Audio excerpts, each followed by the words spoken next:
Ever feel like you just need to escape? Like, Yeah. really escape and, catch up on some sleep? Oh, yeah, absolutely. Well, what if I told you that there's a whole travel trend dedicated to just that? Really? It's called sleep tourism. Hmm. And we're going to take a deep dive into it today, especially in a place that you might not expect. Okay. I'm intrigued. Lay it on me. Sweden. Sweden's Okay. becoming a hotspot for sleep tourism. Yeah. It's funny you say that because it's not just about, like cozying up in a cabin in the winter. Right. It's more than that. So what makes Sweden such a prime sleep destination? Well, you hit on something there with the whole cozy thing. Yeah. They have a really deep cultural connection to nature and well-being. There's even a term for it. Okay. It's called friluftsliv. Friluftsliv. Yeah, and it basically means embracing the outdoors and connecting with nature. So like hiking, kayaking, being outside. Exactly. All things that can actually help you sleep better. So it's like baked into their lifestyle. Yeah, pretty much. And they've taken that foundation and created some really unique sleep tourism experiences. Okay, so give me an example. Okay, so one that I think is really cool is the island of Svartso. Sartso. Yeah, in the Stockholm archipelago. All right. It's intentionally designed to be tech-free. Wow. With rustic cabins dotted all across this island, surrounded by the Baltic Sea. That sounds amazing. Yeah, you just completely disconnect, Mhm. leave your phone behind, and just soak in the peace and quiet. It's like a digital detox, but for sleep. Yeah, exactly. Yeah. So no notifications, no deadlines, just the sounds of nature and a good night's sleep. So is that the main draw of sleep tourism? Just like disconnecting from the digital world? I mean, it's a big part of it, for sure. I Yeah. mean, studies have shown that the blue light from our devices, that can really interfere with our sleep patterns. Right. So disconnecting can be a huge help. Makes sense. But there's also the element of just like being in an environment that's specifically designed for rest and relaxation. Like, think about it. Even the most luxurious hotels you go to are still geared towards, activity and stimulation. Right. Sleep tourism is all about creating a sense of calm and tranquility. It's like they've taken everything we know about sleep hygiene and turned it into a vacation. Yeah, exactly. So Svartso is all about embracing simplicity and nature. Are there other sleep havens in Sweden that offer something different? Oh, yeah, absolutely. Oh. There are other islands like Helmo and Gelne. Gelmo and Gelno. Yeah, and they're known for these charming red cabins that are nestled right into the forests. Oh, wow. Imagine waking up to birdsong and the scent of pine. Yeah. Talk about a sensory experience that primes you for a restful day. That sounds incredible. Right. So we've got island escapes, cozy cabins in the woods. It seems like Sweden is going all in on this sleep tourism trend. Yeah. But is it just a Scandinavian thing? Or are other countries catching on? Well, Sweden might be leading the charge, but they're not alone. We're seeing sleep tourism pop up in other countries as well, each with its own unique twist. Like where? Well, Switzerland, for example, is starting to offer sleep-focused retreats in the Alps. Oh, wow. In the Alps. Right. Wow, that's a sleep experience I can get behind. Right. Crisp mountain air, breathtaking views, and that peaceful, alpine silence. It's the ultimate recipe for deep sleep. So true. So it makes you wonder, what is it about these different locations that makes them so conducive to good sleep? Is it the climate, the culture, the types of activities offered? Yeah, that's a really great question. Like, you wouldn't necessarily think of like a bustling city as like a sleep destination. Right. So what makes a place like the Swiss Alps so appealing? Well, there's actually a growing body of research that suggests that spending time in nature can have a profound impact on our sleep. Really? Yeah. Exposure to natural light during the day helps regulate our circadian rhythms, which in turn improves our sleep quality at night. Okay. And the Alps, with their wide open spaces and stunning scenery, provide the perfect setting for that. So it's not just about being in a quiet place. It's about like actively engaging with nature to reset our internal clocks. Exactly. And then there are the cultural aspects as well. Okay. In Switzerland, there's a strong emphasis on wellness and a slower pace of life, which also contributes to a more restful experience. It's like they've created a whole culture around slowing down and appreciating the simple things, which is so counter to our always-on, hyper-connected world. Yeah, I know. It's a nice contrast. It is. It's refreshing. And I think that's why sleep tourism is resonating with so many people. Yeah. It's a chance to just step back from the constant stimulation and rediscover the restorative power of rest. That makes sense. Yeah. It's interesting, though, because you mentioned Thailand earlier as another sleep tourism destination. Yeah. And that seems like such a different vibe than the Swiss Alps or the Swedish islands. Right. So how does sleep tourism play out in a place like Thailand?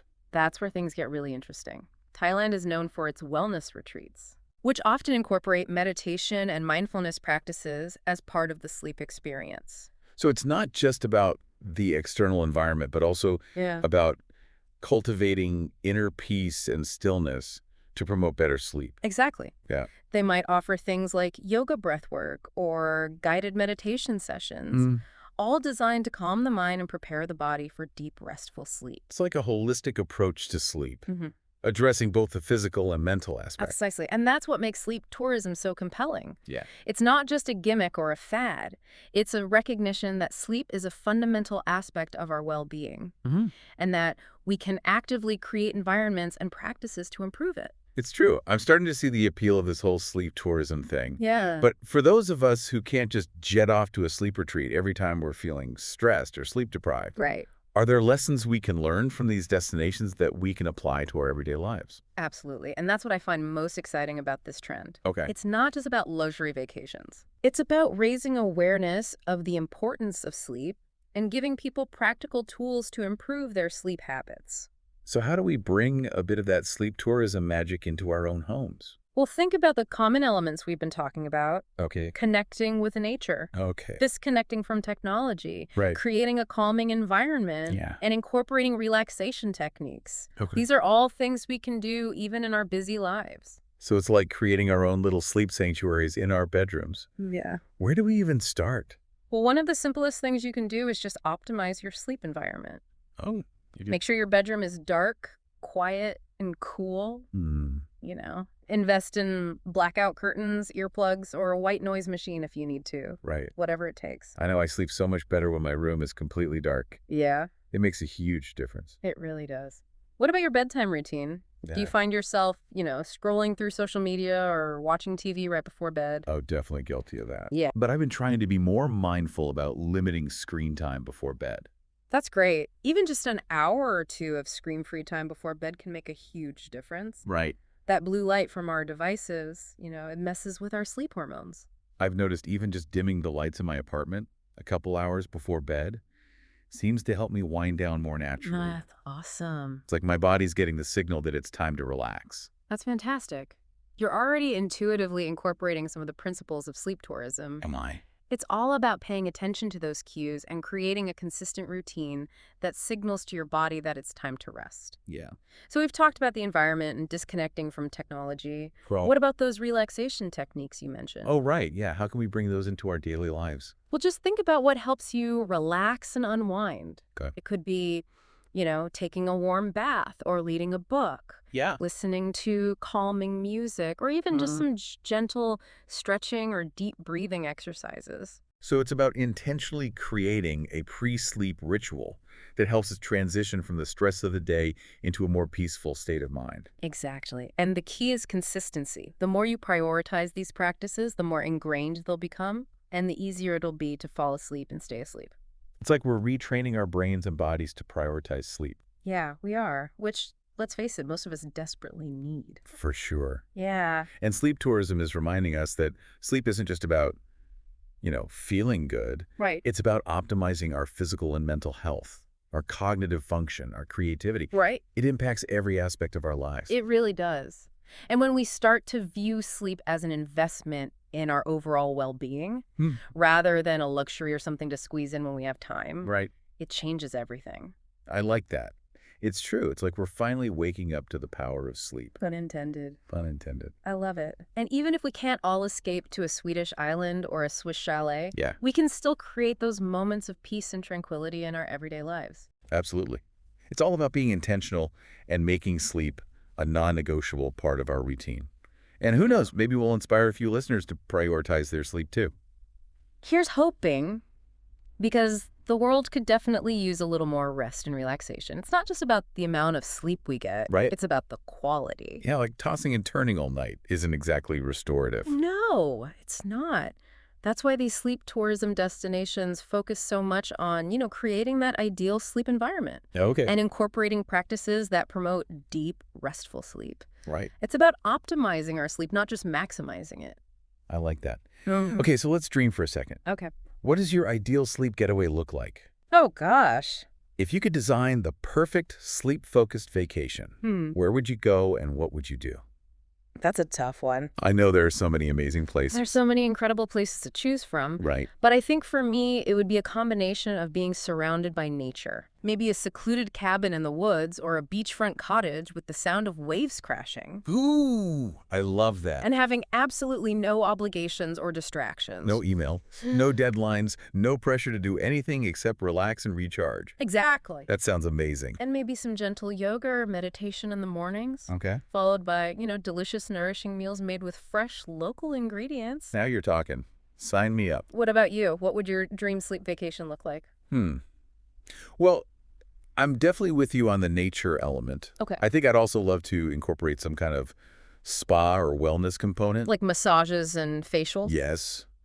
And maybe some aromatherapy or sound healing. Oh, wow. Anything that helps to promote deep relaxation and just melt away stress. It sounds like the ultimate recipe for rejuvenation. It does. It really does. It's making me want to start planning a sleep-focused getaway right now. I know, me too. But even if a full-blown sleep vacation isn't in the cards right now, Right.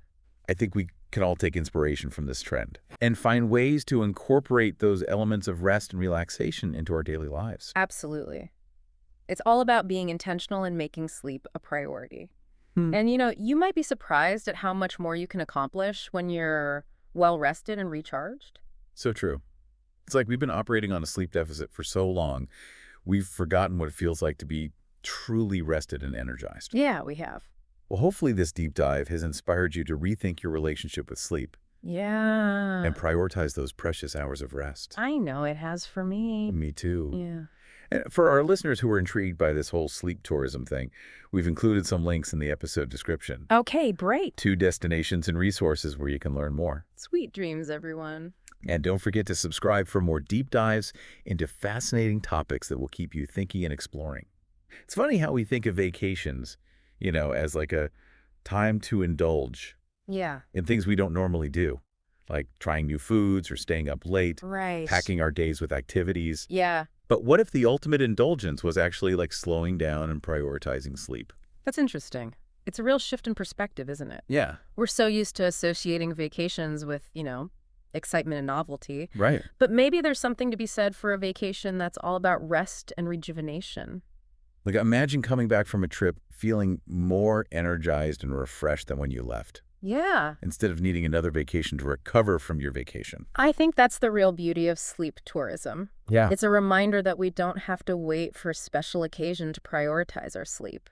We can make it a non-negotiable part of our daily lives, even when we're not on vacation. And it's not just about the amount of sleep we get, it's about the quality too, right? Exactly. Tossing and turning all night isn't exactly restorative. No, it's not. That's why these sleep tourism destinations put so much emphasis on, creating the right environment Right. and incorporating practices that promote that deep, restful sleep.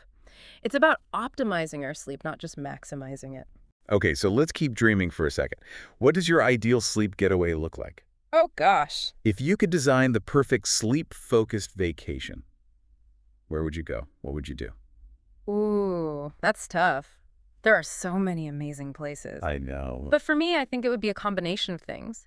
Being surrounded by nature, Okay. maybe a secluded cabin in the woods, or a beachfront cottage with the sound of waves crashing, I love that. and absolutely no obligations or distractions. No emails, no deadlines, just pure relaxation. Exactly. Sounds pretty perfect. And maybe some gentle yoga or meditation in the mornings, Okay. followed by delicious, nourishing meals made with fresh local ingredients. Sign me up. That sounds good, right? It does.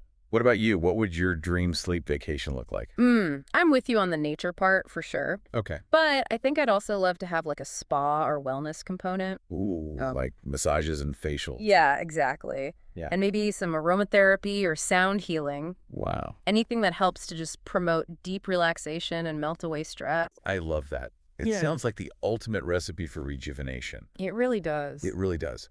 It's making me want to start planning a sleep-focused getaway right now. I know, me too. But even if a full-blown sleep vacation isn't in the cards at the moment, Right.